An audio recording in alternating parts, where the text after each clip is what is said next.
George Orwell is rolling in his grave. Animal Farm was just adapted again, but this version is the exact opposite of what Orwell intended. The problem is that modern Hollywood somehow looked at one of the most blatant anti-communist allegories ever written and thought, you know what this needs? More leftist propaganda. Brilliant, just brilliant. Animal Farm is based on the Russian Revolution. The farmer, Mr. Jones, represents Tsar Nicholas II. Old Major represents Marx or Lenin. Napoleon represents Stalin. Snowball represents Trotsky. Squealer represents propaganda. And Boxer represents the exploited worker. Or, because the exact themes can be seen in today's world, Jones represents the military-industrial complex. Old Major represents college professors. Napoleon represents Obama. Snowball represents Bernie, the scapegoat of the modern left. Squealer is boomers, rhinos, and the media.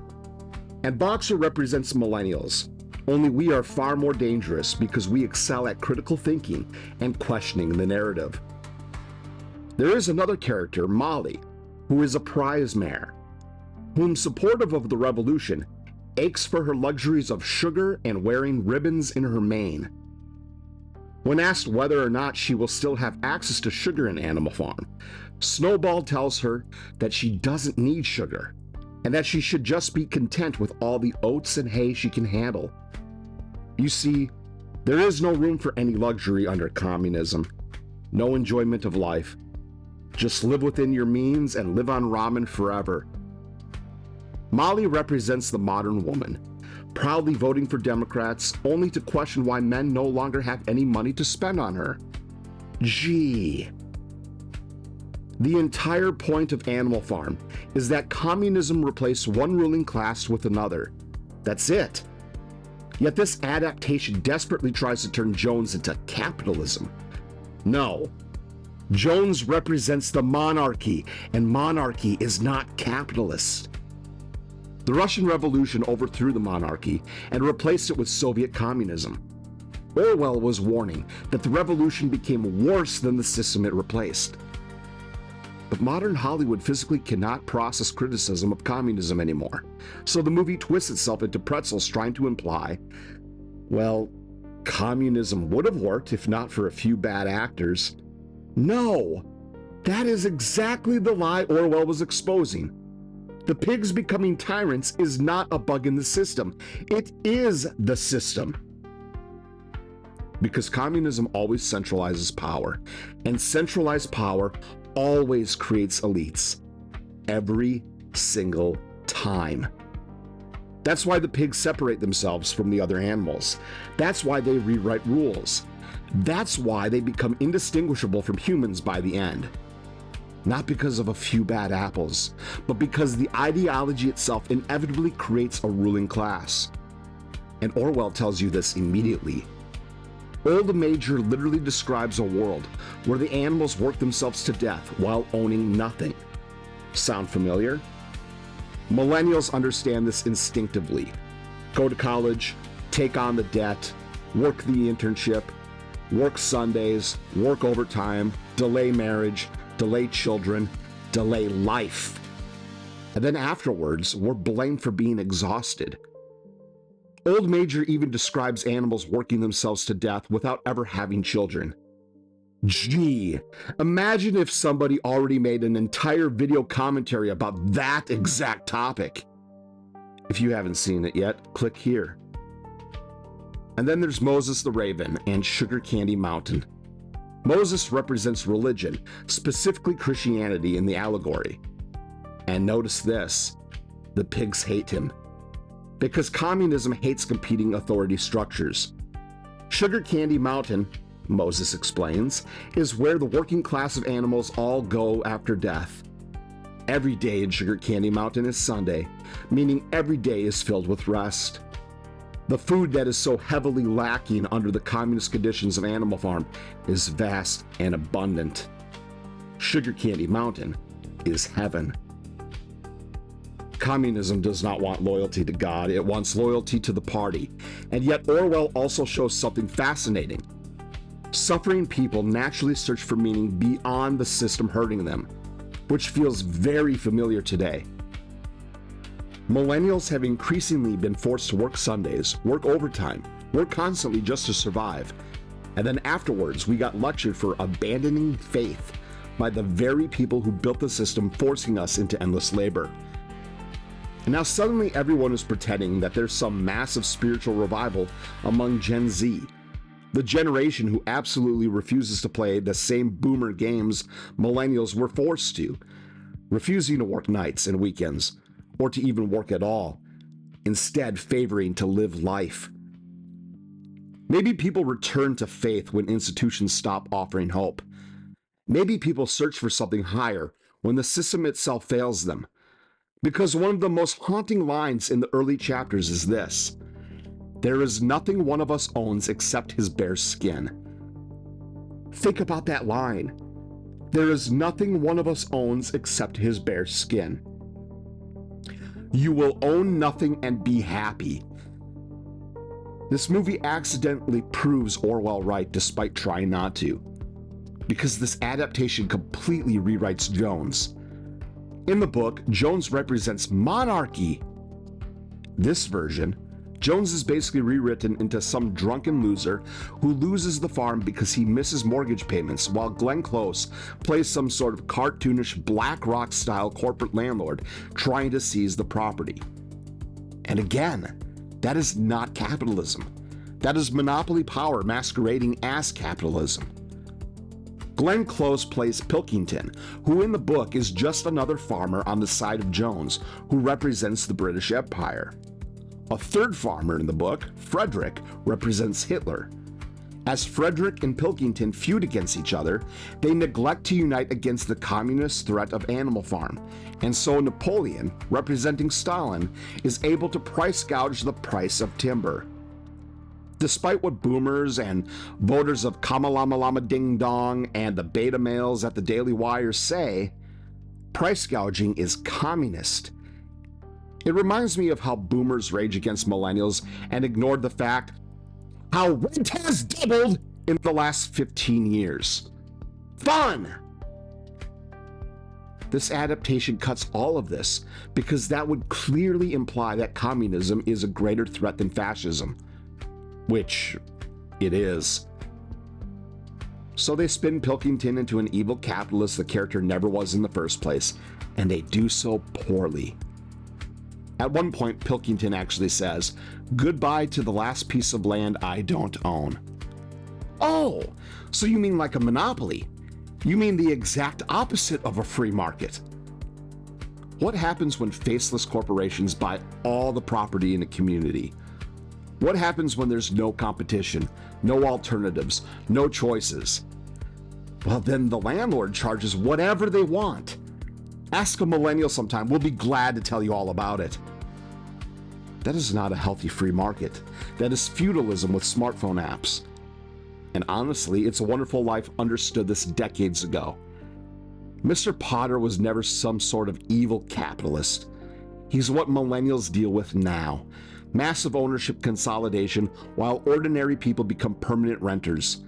And George Bailey? That's the millennial dream. A home, a family, a stable life. Not yachts, not mansions, not private jets, just stability.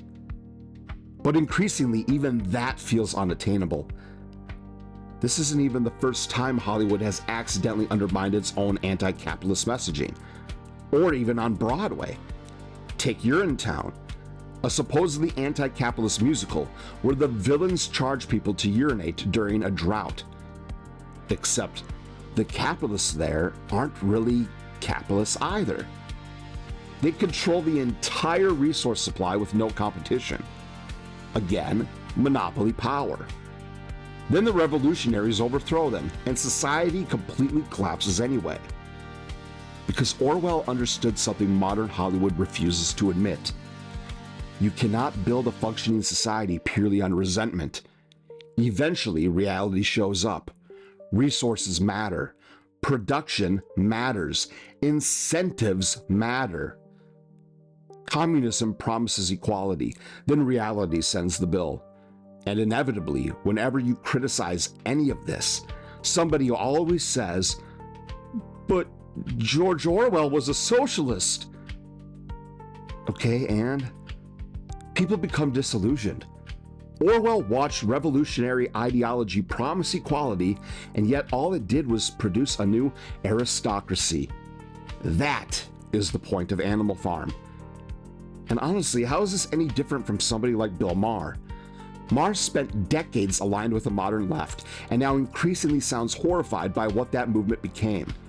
Speech policing, purity tests, segregation politics, and endless slogan chanting replacing actual discussion.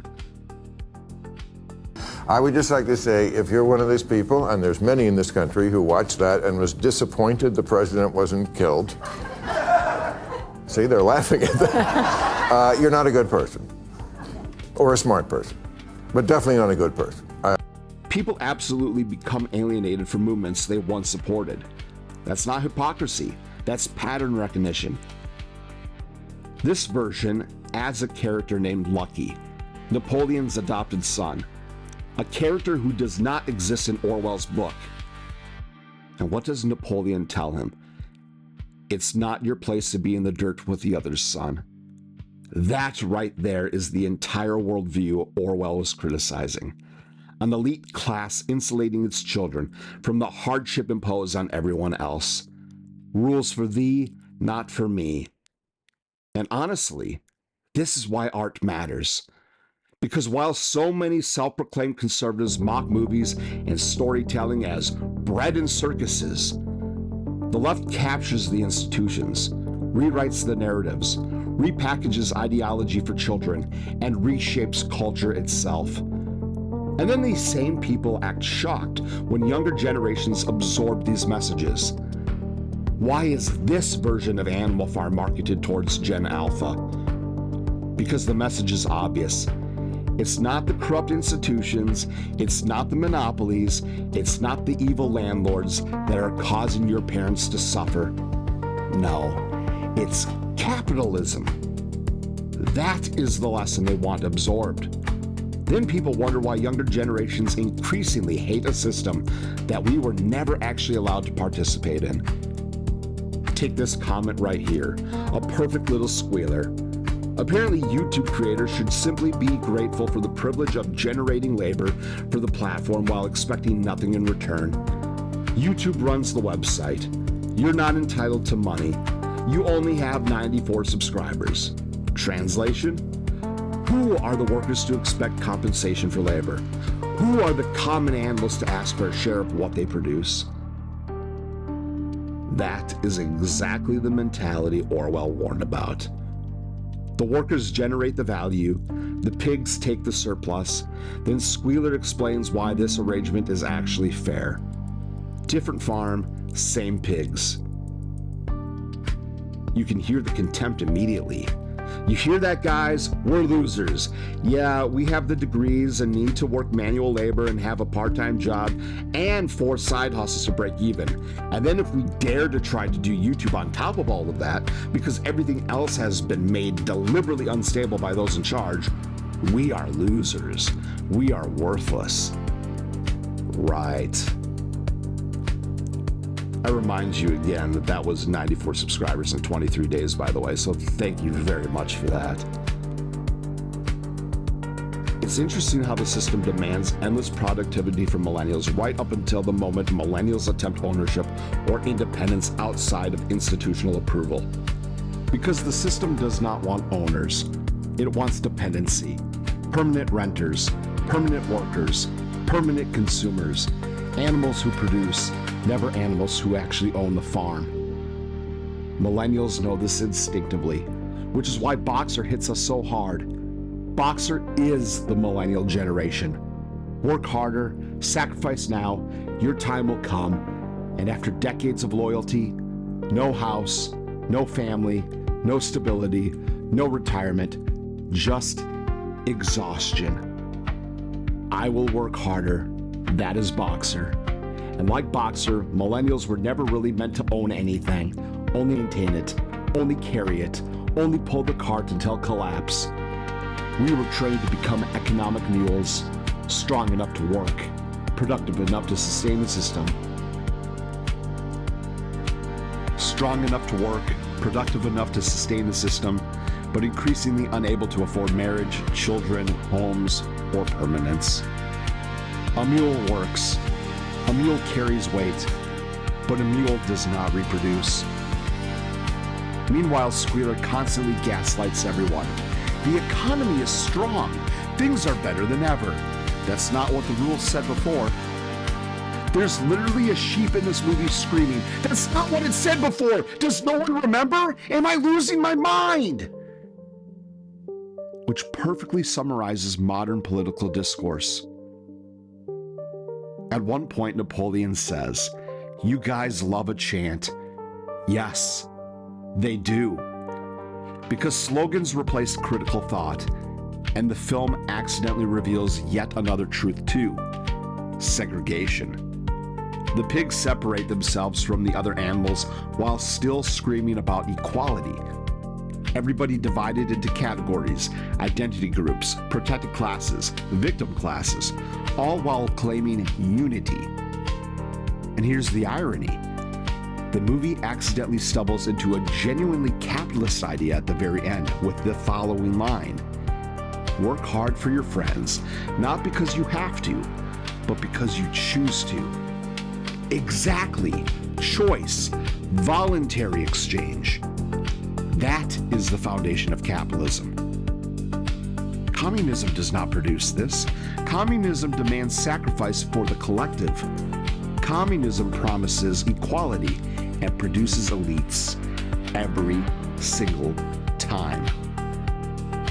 And now millennials have lived through a system where we were told that we were participating in capitalism, while increasingly being denied the actual benefits capitalism is supposed to provide: ownership, mobility, family formation, stability. Meanwhile, the pigs thrive.